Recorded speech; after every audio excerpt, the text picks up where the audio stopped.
Welcome to Popternative, where we dive into topical discussions from the worlds of pop culture, social media, and sports.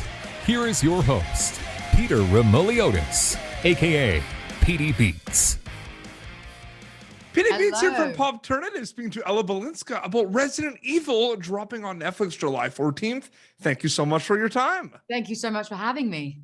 This is so exciting. You know, I'm curious about the mindset signing onto a project like this. I mean, everyone, knows Resident Evil, one of the best franchises ever for the video games and the films and everything, but this has never been seen before. First live action series.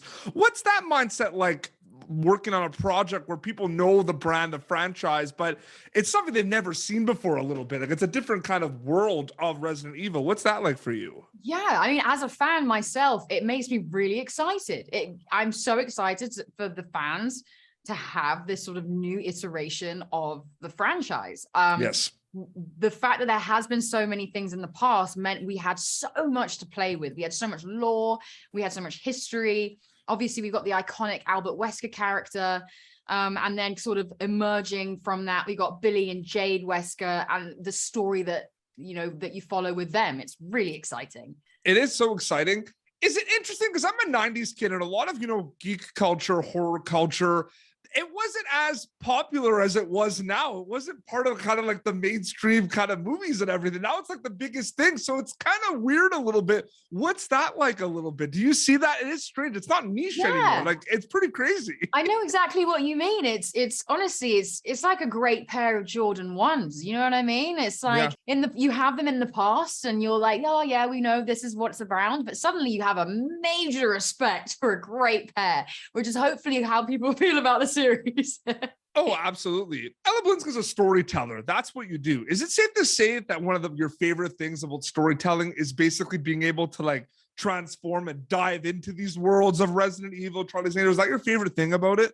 Yes, absolutely. Being able to, you feel as a storyteller, especially to these kinds of franchises, that inspiration. You feel that sort of inner 10-year-old who would play make-believe and you'd be in these worlds that you'd invent as in your head, and now you actually get to be on set with all these crazy, so many people in the crew who are equally passionate about the thing that you're making, these monsters and gore and action sequences. It's so much fun. And before we wrap up, people are going to finally be able to see it July 14th on Netflix. What are you hoping they get out of it when they get to watch Resident Evil, Ella? I think existing fans will be delighted to see more of a character arc, more humanity. It feels like it could happen tomorrow.